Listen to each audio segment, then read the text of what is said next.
Hello everybody and welcome to a brand new video on the channel, and in today's video we are going to be looking at the CDL 2020 to 2021 season and making my predictions on what I think is going to happen, the teams through 1 to 12, and I'm also going to be giving my opinion on who I think is going to be the MVP, who's going to be the most exciting player, and who's going to be the standout rookie of the season. So if you do enjoy this kind of video and a bit more CDL content, then please do let me know. I will be reading the comments and I will be trying to improve on this and bringing more content like this throughout the year. And so yeah, be sure to enjoy the video and I'll see you next time. So starting off with the number 12 position in the CDL 2020-2021, I have decided to put the Paris Legion. So the reason I've chose Paris Legion is it's pretty simple really. They've only just announced their roster about 2 or 3 days ago, and I do think they've made some really good additions. I think Scraps is a really good pickup, and I think Fire as well could be a really exciting pickup as well.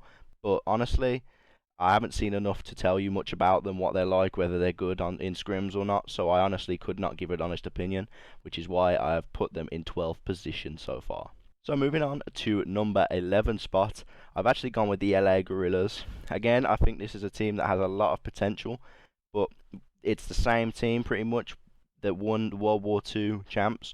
You've got Silly, you've got Assault, you've got Apathy with the addition of Vivid.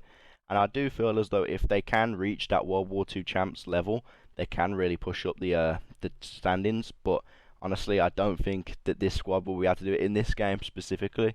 Having played Cold War a bit myself, I don't think it really suits this kind of players, but I would be quite excited to see what Vivid does again. I think he had a really good standout year last year, and against Silly, he's a great player on the Black Ops games, same with Apathy and Assault, so it could really go either way with these kind of teams, but yeah, I've gone with the LA Gorillas in number 11. So moving on now to the number 10 position, I've actually gone for the Toronto Ultra. Toronto, a team that were really hit and miss throughout the season 1 of the CDL. I think there was a time when they 30-point clumped Optic last year, but then they would go stretches where they couldn't pick up a map off anyone. So I feel like they'll be solid. They'll win some games. They'll take some maps and they'll take some big wins off the good teams in the league. But I just don't think they're quite there. I think their standout players this year will definitely be Methods and probably Cammy. Cammy, who had an absolutely unreal year last year and probably deserved more than he actually got in the end. And I just don't. Also, I don't think there's quite enough firepower on this team. Like, you've got Kleenex, who honestly on his day he can kill anyone and he can drop 50 on anyone, but I feel like he's just a little bit too inconsistent with it. Like his KD fluctuates a lot throughout these games, and that's really something he needs to improve on if he's going to challenge the top and push towards the top 6, top 4 in the CDL in the seasons to come, and maybe even this season. We don't know yet. There's a long time to go. So moving on now again to the number 9 spot into the single digits. This is a bit of a controversial one actually, because I toyed around with it quite a lot in my head. But I've actually put the Seattle Surge in number 9. I know they've got one of the best ARs in the game in Octane. They've got Gunless, Pristini, but there's something not right about the team. I feel like Looney as well. Looney has to hit a really high level to even 1, keep up with his team, and 2, just fill the gaps that are needed. And I feel like that level, Looney is good, but I feel like he's not at the same level as his teammates, and I feel like that might drag them down a little bit. And obviously Octane coming off an insane personal year, but a horrible team year, same as Gun just got dropped. So I honestly feel like they're going to struggle this year again. They won't struggle as bad as they did last year, but I feel like they are going to really struggle. Moving on now from Seattle, we're going to look at number 8 position, where I've actually gone for the London Royal Ravens, a team who in the off-season have made a lot of controversial decisions. Most importantly, they dropped the twins, Wuskin and Scraps, which in the scene has gone down probably the worst decision so far.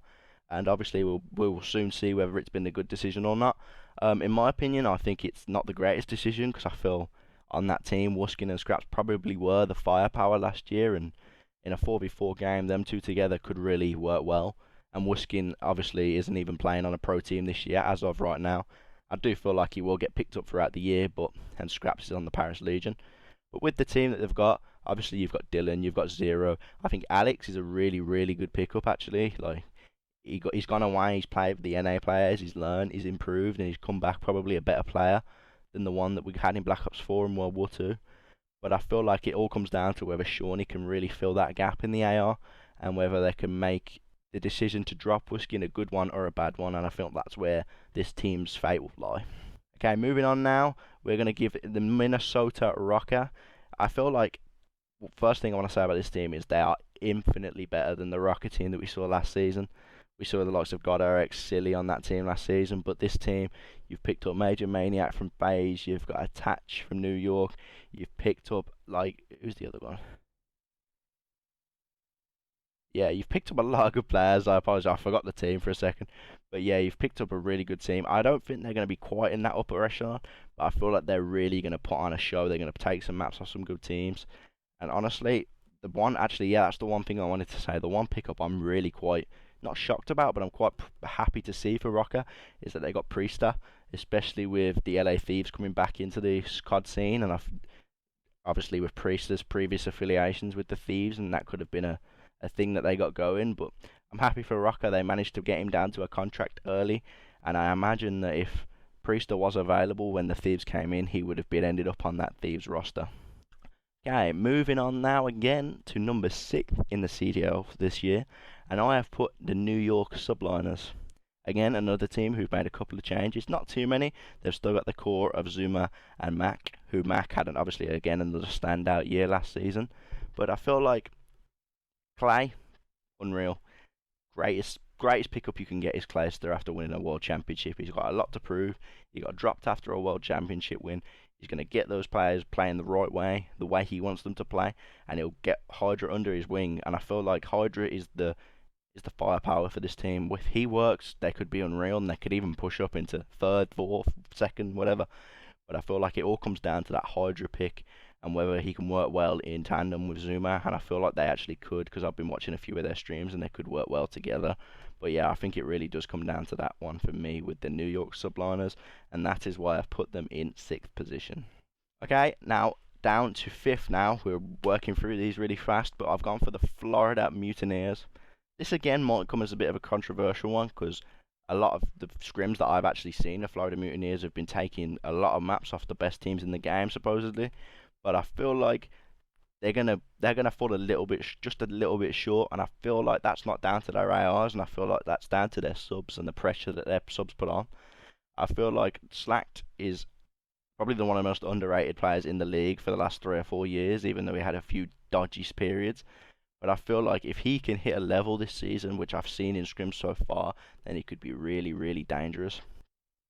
And Skies as well. Skies has been one of the top performers in the CDL for the last 2 years in Black Ops 4 and in Modern Warfare as an AR for the Florida Mutineers, for LG back in Black Ops 4. But I feel like Havoc and Slack, there's something there for me that doesn't really work. I feel like Havoc's really fast and Slack's just there. And I feel like it might work, it might throw the pacing off a little bit, but it might also work perfectly. We don't know that yet. We haven't seen them play on LAN, obviously with COVID, but we haven't seen them play in a tournament environment yet. So that is something that could work. What do I know? I'm not the pro. But I'll be excited to see what actually happens between them two. And obviously, if they can click just like the Subliners, we could see them flying up to second, third, even pushing the teams that I'm going to be discussing next. Okay, now we are moving on to my top 4 for the CDL 2020-2021. This, honestly, I toured around with the top 4 so many times, I didn't know where to put anyone. But at 4th place, I've gone for the newly team in the CDL, the LA Thieves. This team, it's got talent everywhere. You've got the types of Slasher, you've got Kenny, you've got TJ, and you've got Temp. I feel like the slaying power's there. Slasher's going to get people playing the way he wants, and he's got a coach in JCap who knows what exactly they need to do, and he knows how Slasher likes to play, having won the World Championship with him in Black Ops 3. And I honestly think this team, it's so close in the top 4. Any one of the top 4 can go out and win a tournament and win the champs or whatever. But I feel like they're there. And one of the worries I have with this team, and it's happened before in the past, that Slasher and Temp might butt heads when it comes to decisions.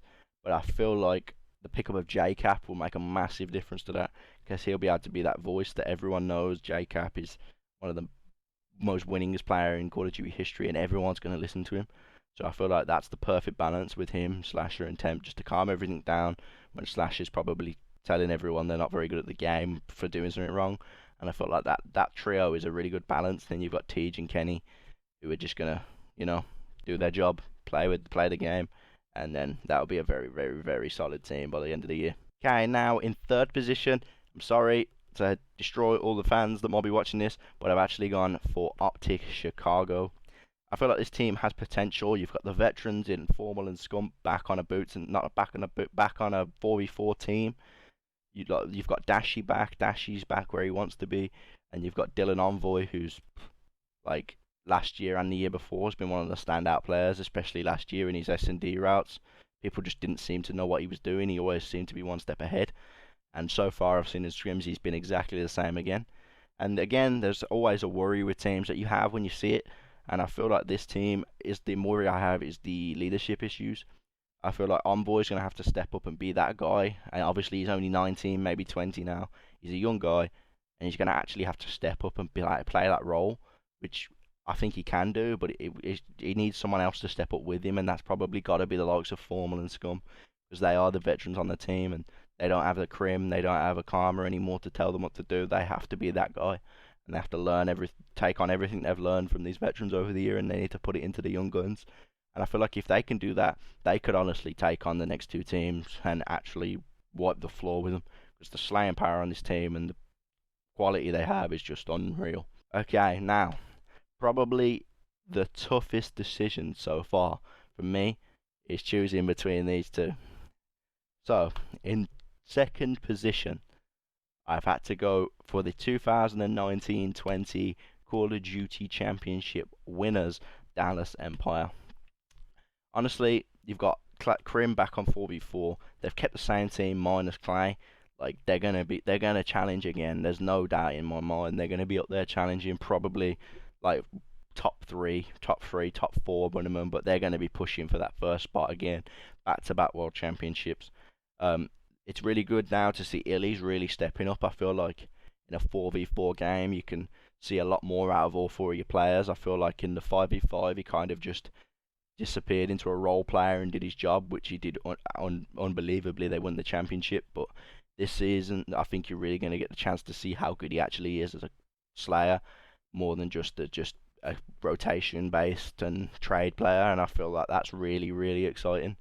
And honestly, it's really hard to pick like a weakness in this team.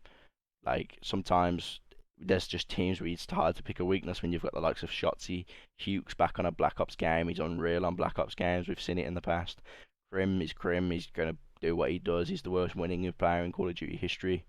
And then you got Illy showing up this year. He looks like he's an absolute different beast.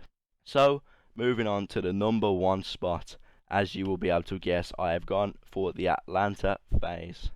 Honestly, as I said, this could have gone either way. It has been either way on my list for the last week. I've been thinking, I've had Optic up there, I've had Dallas, I've had FaZe, I've had Thieves, I even had Florida up there for a little bit. But I think I've resided in the fact that FaZe, last year, they were there. They have Simp, Beezy, and they were there. But I feel like their main problem, which I've watched podcasts, and I think Crowd has addressed this, the coach, he's basically said how when things got tough, there wasn't a voice there. When he wasn't there to tell people what to do, tell people to calm down, get everyone back on the same page. But I feel like picking up RC he is that guy. He's the main AR. He's going to pick off everyone. No one's going to gun him.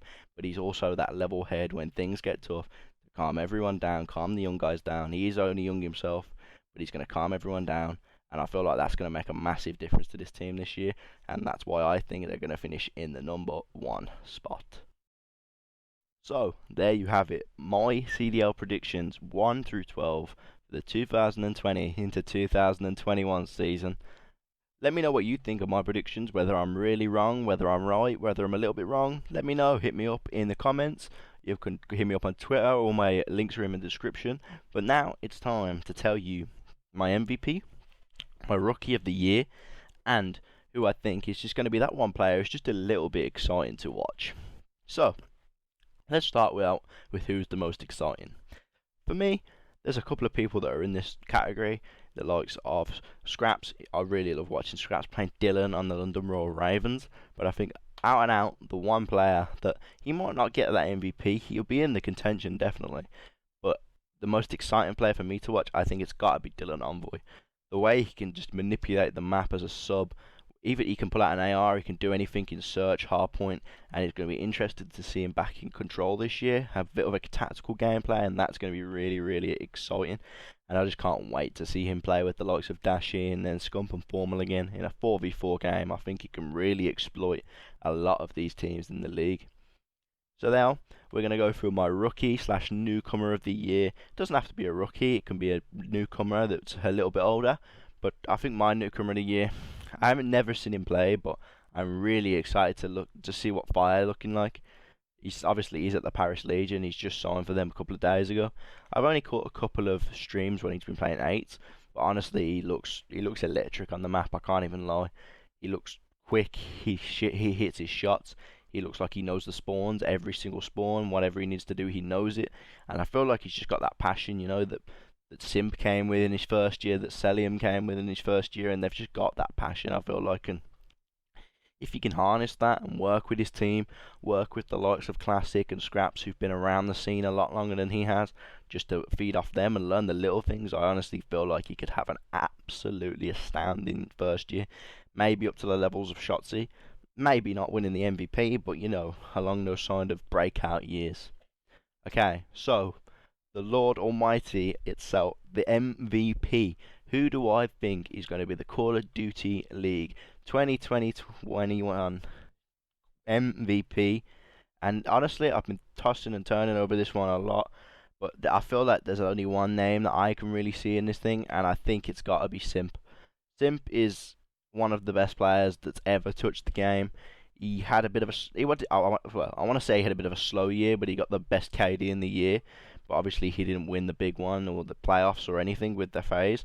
So that's going to be his main goal for this year. Obviously he wants to win the big ones, but I feel like as I've already said, FaZe are my number one pick going into the year, and I feel like Simp is going to be coming out with that MVP.